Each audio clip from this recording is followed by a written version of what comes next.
খালেদা জিয়ার নিঃশর্ত মুক্তির দাবিতে আজ রাজধানীর নয়াপল্টনে সমাবেশ করবে বিএনপি। দলটির চেয়ারপারসনের মুক্তির দাবিতে ঘোষিত 3 দিনের কর্মসূচির অংশ হিসেবে এই আয়োজন করা হয়েছে। এরই মধ্যে সমাবেশের সব প্রস্তুতি প্রায় শেষ হয়েছে। এ বিষয়ে জানাতে নয়াপল্টন থেকে যোগ দিচ্ছেন সহকর্মী সানজিদা প্লাবনী।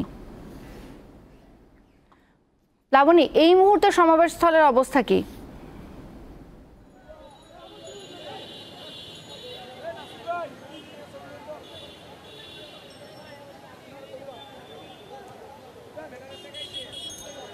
তাওসিয়া, এই মুহূর্তে সমাবেশ স্থলে নেতাকর্মীরা আসলে আসতে শুরু করেছেন। আপনি দেখতে পাচ্ছেন যে এখনও কিন্তু বৃষ্টি পড়ছে। এই বৃষ্টির মাথায় নিয়েই কিন্তু নেতাকর্মীরা আসছেন এবং আমরা আসলে তাদের জিজ্ঞাসা করেছিলাম যে এই আপনারা যে জানেন বৃষ্টিটা আসলে হবে বা বৃষ্টি হচ্ছে, এর মধ্যেও কেন আসা? তো তারা আমাদেরকে যেটা জানিয়েছে যে বৃষ্টি নয়, যে কোনো দুর্যোগেই তারা আসলে এই সমাবেশটি আসলে তারা সফল করার জন্য কিন্তু দেশের বিভিন্ন প্রান্ত থেকে তারা এসে উপস্থিত হয়েছে। আমি আপনাদের একটু দেখাতে চাই। আসলে লোকজন বৃষ্টি হওয়ার ফলে রাস্তায় আসলে যানজটেরও সৃষ্টি হয়েছে।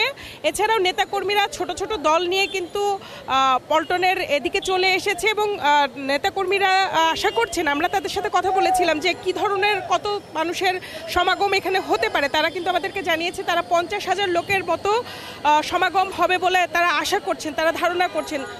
তারা আসলে মূলত দাবি করছেন যে তাদের বিএনপি চেয়ারপারসন খালেদা জিয়ার নিঃশর্ত আসলে মুক্তির দাবিতে তারা এই সমাবেশটি করছেন। তিনি অসুস্থ থাকায় তার চিকিৎসার জন্য উন্নত চিকিৎসার জন্য বিদেশের যাত্রা ছাড়াও আরও তাদের নেতাকর্মী যারা আসলে কারারুদ্ধ রয়েছেন তাদের মুক্তির দাবিতেও তারা এই সমাবেশটি করছেন। আসলে এই সমাবেশটি বেলা 3টায় শুরু হওয়ার কথা রয়েছে এবং যেখানে উপস্থিত থাকার কথা রয়েছে বিএনপি মহাসচিব মির্জা ফখরুল ইসলাম আলমগীরের, এবং সেই সমাবেশে সভাপতিত্ব করার কথা রয়েছে স্থায়ী কমিটির সদস্য মির্জা আব্বাসের। এছাড়াও স্থায়ী কমিটির অন্যান্য সদস্য ছাড়াও আসলে তৃণমূল পর্যায়ের নেতাকর্মী থেকে শুরু করে সব ধরনের নেতাকর্মীরাই এই সমাবেশটিকে সফল করবেন জন্য নেতাকর্মীরা আসছেন বলেও আমাদেরকে আসলে এইখানে সংশ্লিষ্ট যারা রয়েছেন বিএনপি কেন্দ্রীয় অফিসের যারা সংশ্লিষ্ট রয়েছেন তারাও আমাদেরকে জানিয়েছেন। আসলে তারা বলছেন যে তাদের যে নেত্রীর জন্য তারা এই সমাবেশটি করছেন। এই বৃষ্টি বা অন্য কোনো প্রাকৃতিক দুর্যোগ হলেও তারা আসলে এখানে আসতেন এবং তারা এই সমাবেশটি সফল করার চেষ্টা করতেন। এছাড়াও আসলে ঢাকা মহানগরীতে আসলে এই মুহূর্তে কোনো কমিটি না থাকায় বিএনপির ব্যানারেই আসলে এই সমাবেশটির আয়োজন করা হচ্ছে, যেটা এর আগে আমরা দেখতাম যে উত্তর বা দক্ষিণের আয়োজনে বা যৌথভাবে আসলে আয়োজন করা হতো।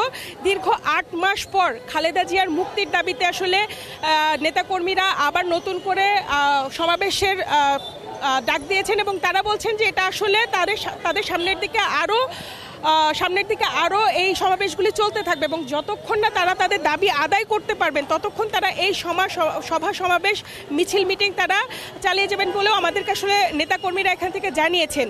তাওসিয়া, আমার কাছে ছিল নয়াপল্টনের সর্বশেষ পরিস্থিতি। সহকর্মী সানজিদা প্লাবনী বিএনপির সমাবেশের প্রস্তুতির খবর জানাচ্ছিলেন রাজধানীর নয়াপল্টন থেকে।